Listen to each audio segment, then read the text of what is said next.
அழகான நேரம் அதை நீதான் கொடுத்தாய். அழியாத சோகம் அதையும் நீதான் கொடுத்தாய்.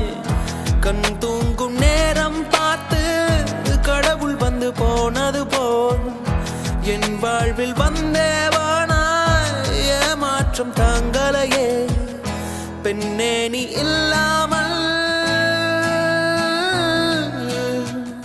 பூலோகம் இருட்டிடுதே.